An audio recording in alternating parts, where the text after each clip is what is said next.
When I was 12, our family rented an old fishing cabin on the far side of the county for the summer, and one night something hovered over the river that I could not explain. It was a weathered wooden cabin with flaking paint and the smell of old varnish every time someone opened the door, a thin trail of packed earth that led down through pines to the dark ribbon of the river, and the sky above so full of stars that it felt like you could reach out and scrape a constellation with your fingertips. We were 5 in that trip. My father Mark, my mother Ellen, my older sister Sarah, my little brother Tommy, and me. We had routines that felt safe, simple chores and fishing lines and long afternoons that smelled of wet leaves and diesel from my father's truck.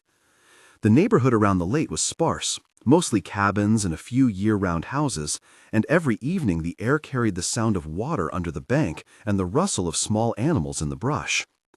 I remember the wood of the porch under my bare feet, the bitter taste of cheap coffee my father drank while mending a pole, and the distant laugh of a neighbor man named Harold who told stories too long for the light to stay. The night started ordinary. The sky was cold and clear, and the river sounded like a sleeping animal. We had been cooking, the oil on the pan sending up a metallic scent, and my sister had been humming a song from the radio. Then, June, the woman who lived 2 cabins over, came down the trail late and stood on our porch, her breath visible in the air though it was July. She warned us in a quiet voice that we might see things in the sky that week, said it like a fact, not a story to scare children, and when I asked her what she meant, she only pointed upriver and said, "Watch the stars and listen." We laughed it off, because adults always had a way of making small warnings sound like superstition, but the look in her eyes did not match the words she offered. That small moment of unease lodged in my chest like a stone. My backstory is not complicated, but it matters.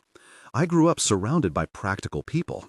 My father Mark fixed motors and welded small things in a dim garage, his hands always smelling of oil and metal, and my mother Ellen worked as a school secretary, organized and tired, always carrying a paper towel to wipe a spill.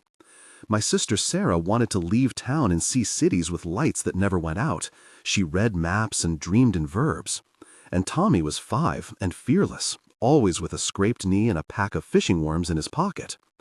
I learned early to be useful, to hand tools without being asked, to listen more than I spoke.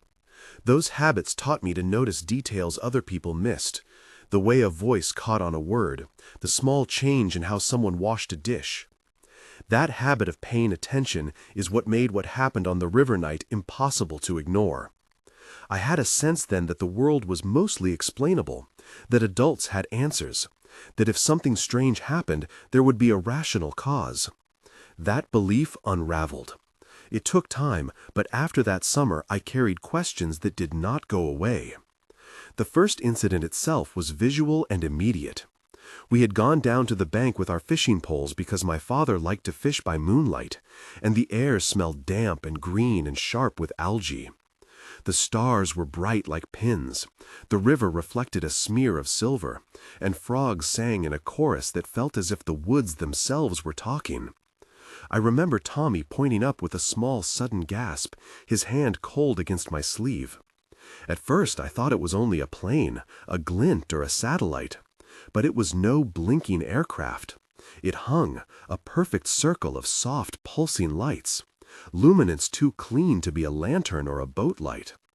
The circle held itself above a thin line of trees and then, impossibly, split into smaller points that moved in perfect coordination. My father stepped into the shallow water without a word, water lapping at his knees, his face pale and still.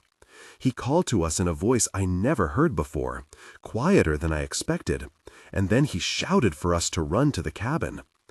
There was a conversation in those seconds, a flurry of voices and short commands, and I will never forget the way my father spoke. The dialogue unfolded like this. Tommy shouted, "Why is it there?" My father answered, "I do not know. Get back now." Sarah asked, "Is it a helicopter?" Mark said, "No, not a helicopter, not making any sound." June called from the trail, "Stay inside, lock the doors." I said, "What do we do?" Ellen, breathing hard, said, come on, move." The exchanges were quick, 2-syllable sentences thrown like stones. Each line carried fear and an old, practiced authority, but the authority wavered. In the sensory rush, I remember the bite of river mud on my toes, the sudden cold on my neck when we turned and ran, the metallic echo of my father's boots striking wood, and the electric taste at the back of my tongue, as if the air itself had been charged. The reaction afterward was the harder thing. We made it into the cabin and my father locked the door, as if he had to make noise to convince himself of safety. He stood with his back to the window, hands trembling when he tried to fold his hands together. He spoke in short, clipped sentences to June and to an older man named Officer Gomez, who appeared at the door 10 minutes later, shoes scuffing the porch boards. Officer Gomez asked what we had seen, and my father answered in a low voice. It was above the river, a circle of lights. It did not blink. It moved like it was thinking. June said, "You saw it too, right?" And her hands were so small and tight around her coat she left marks on the fabric. The consequence came quickly and slow at once. My father stopped sleeping well. He started leaving earlier in the morning for trivial reasons and came back exhausted, as if he had been carrying something heavy all day. He lost his old patience. The next morning, he would argue with my mother over nothing and snap at Tommy for spilling milk, things that before had been addressed with a chuckle or a gentle correction. He refused to talk about what happened over the river. When I tried to ask him later, he only said, "It was nothing. Go on with your day." And the silence between his words became its own punishment. The household settled into a hushed rhythm that felt like a held breath. After the first incident and my father's change, something in me broke loose. It was about the fear, yes, but also about the fact that adults we trusted could be blank when asked to explain the unbelievable. I want to pause here and ask you directly something that matters. If you were with us on that trail, would you have felt the same cold knot in your stomach that I did? If you have ever seen something that did not fit any map you know, if you woke with a detail on your skin that had no origin, share that memory below. Start your comment with "Vi something in" to make it easy to collect accounts. Tell us where you were, when it happened, and your immediate reaction. Your words matter because they stitch together fragments into a pattern, and patterns are the only way we begin to understand a history of things people call inexplicable. Your testimony might find someone else who remembers an identical light over a different river, or who spoke to a neighbor with similar silence. We are building a map of memory, not a gallery of proof, and every detail helps. Thank you for reading and for trusting this place with a memory you carry. Now back to the night. The police came, Officer Gomez and then Sheriff Ruiz from the county seat, men with quiet shoes and prepared questions, flashlights that carved the underbrush into cones. They measured, they walked the shoreline with boots that left double prints, they wrote notes in a small notebook. Dr. Patel from the university came later, after someone called a professor who studied aerial phenomenon. He took photographs of the sky at dawn and tried to chart star positions to see if any known satellite could account for what we saw. The investigation looked serious on the surface. They interviewed us separately, wrote down what each of us said, compared notes.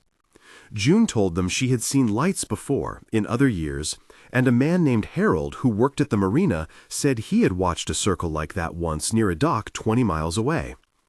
But every official answer we got felt tentative. Dr. Patel said the motion did not match known aircraft, and that the lights could not be explained by atmospheric reflection. Officer Gomez scribbled in his notebook and later brushed it off to us with a tired smile. "We'll keep an eye out, but people see things at night, especially by the river." The tension in the house was a living thing. I remember the weight of it pressing on the curtains, the way our meals were quieter, how voices dropped in tone as if speaking softer would make the past less true. That night I had a nightmare that felt like a memory replayed. In the dream, I walked on a narrow metal walkway suspended above a dark space. The air smelled like ozone and burned copper, and there were pale hands reaching out that did not belong to anyone I knew. I held Tommy's favorite blanket, the one my grandmother had sewn, and I lost it over the railing. The sensation of letting go was immediate and physical. I woke with a fever that tasted like rust in my mouth, and when I reached for the blanket, it was gone from its usual place on my bed. The second incident starts months later and is the one that made me question whether our minds had been tampered with or had simply broken from the strain of not knowing. It was a sleep fever episode in late autumn. I had been playing at Lisa's house that afternoon, her laughter still fresh on my skin, and something in me shifted at dusk. I remember my head burning, the room spinning, the smell of antiseptic as my mother cleaned my forehead. The dream that followed was not like a child's ordinary nightmare. It was precise and tactile. I woke up convinced the same pale arms had helped me along a metallic corridor. In the morning, I discovered the small blanket my grandmother had sewn, the one with a tiny burn mark near the corner, missing from the foot of my bed. We searched the cabin until our arms ached. My mother Ellen questioned everyone with an intensity she had reserved for school fundraisers and missing lunchbox lids. She asked June, "Did you see it?" And June answered, "I saw something over the water that night." Then she looked away. Sarah accused Tommy of hiding it, and Tommy cried, "I did not take it. I was sleeping." The dialogue grew messy, full of suspicions, and it revealed how fragile trust had become. The sensory details of that search remain with me. The sticky feel of the mattress cover, the faint scent of mothballs in the old cedar chest where my grandmother's letters were kept, the rough tug of a drawer that stuck, the taste of salt when I cried because I thought I had lost something irreplaceable. Days later, my mother produced a new blanket, similar but not the same, and at the corner it bore a faint scorch like the original. She wrapped it around me and said, "It will do," and her voice trembled as if the gesture was both reassurance and a lament. This substitution felt symbolic. It was a small attempt to restore normalcy, but every time I slept underneath the new fabric, I felt the original absence like a phantom limb. The third incident involved a different year and a different kind of fracture. A summer after we had stopped going to the cabin, a man from a neighboring town named Daniel came forward in a local paper with a claim that his family had seen similar lights the same week as our sighting. He mentioned dates and a trail that matched June's report. But the telling varied depending on who you asked. Some told the story as if the lights had been slow and curious. Others recalled them as mechanical and urgent. When the sheriff reopened a small file, there were discrepancies. Officer Gomez's typed notes from the first night had different times than the paper interview, and Harold, the marina man, changed minor details when asked months apart. My memory of the event diverged too. In one version, held in my head like a film I had watched, the lights were peaceful, a strange but beautiful occurrence, a halo over the river that moved like a living constellation. In another version, I remember the lights segregating the sky and pulling at my father with a presence that made him a man I no longer recognized. The divergence became its own mystery. Who had been accurate, and why did memory split? We sat around the kitchen table once with Detective Ramos from the county office, and he asked us to recount step by step. We answered, and then we answered again, and the stories began to fray at the edges. Arguments rose like small storms. My father insisted the event had been brief, and he had waded in only to see for himself, while June maintained it had hovered for a long time and then vanished with no sound. Sarah said we had argued more later because my father would not explain why he changed, and she accused him of leaving because of shame, not fear. Mark said, "I left because I could not stand looking at it," and his voice was small and raw. In those exchanges we named people, held them accountable, and watched as their recollections failed to align. The tension of these moments was the kind that bent memory. There were private reckonings. I remember sitting on the bench outside the cabin with my palm pressed to the rough wood, feeling the groove of a nail, and thinking of how ordinary things kept on being ordinary in spite of everything. I remember the hot sting of anger when someone suggested we were making it up for attention. I remember the way fear made me replay small decisions, like whether I should have stayed on the trail with my father or insisted we called the sheriff sooner. Those internal conflicts and the slow decisions to be quiet or to speak are a large part of what this is about. In the months that followed, we tried to restore normal life. 1 month later, things had shifted in small ways. Our routines attempted repair, but the river that summer carried a new sound to my ears, a hollow echo of what once had been simple. My father returned to his work, but with a distracted air, and his hand sometimes trembled when he tried to fix a motor. At night, I took to sleeping with the window cracked because the house felt too small and full of overheard conversations. The first month after the sightings, I stood at the bank alone one evening, the mud cold beneath my sneakers and the sky a bruise of stars, trying to map out what had happened. I felt the community tightening. June and Harold spoke in low voices on the porch of his boat shed, and Dr. Patel sent a letter summarizing his observations, which concluded that the phenomenon could not be explained by current models, but that more data was needed. Officer Gomez came by once and asked if I remembered any unusual smells or sounds, and I told him about the ozone tang and the metallic sweetness I had noticed. Those details were cataloged and filed as if recording could make meaning. The feeling of being watched remained. 3 months later, there was a different kind of change. Reports started to surface from further afield, a cluster of similar sightings in neighboring counties, and a small group of ufologists gathered in a church basement to compare notes. They were careful collectors of testimony, people like Dr. Patel, but with different priorities. They named patterns and drew crude maps, linking our river sighting to others with dotted lines and nervous handwriting. Their presence made me feel less alone and more exposed at the same time. I attended a meeting with my mother and Sarah, and sitting in that fluorescent room, the air felt stale and the coffee tasted burnt. We listened to a man named Felix recite an account from an elderly woman who had seen a formation over a cornfield decades earlier. Each time a new voice added a similar shape, the pattern grew. Discussion moved toward theories and even toward official records, and for a moment the rational tone of those conversations eased our mind. Then I realized that having a pattern did not mean having an answer. By 6 months, the silence had hardened into something else entirely. The cabin was sold. My parents decided it was too much to keep a place threaded with questions that people refused to answer. The sale was practical, paperwork and signatures, the smell of new ink on the documents, and yet the process felt like erasing an ankle where you had once stumbled. My father returned to his old self in small increments, but never fully. There were evenings when he would stare at the river and say nothing for a long time, and when I asked what he was thinking, he would only grin without mirth and say, "Old things bother me. Go to bed." The community around us adjusted. Conversations about what we had seen became quiet moments in lines at the grocery store, whispers at a car wash, and an article in the local paper that called our experience a cluster of unexplained lights. Investigator notes went into a file drawer that smelled faintly of cedar and dust.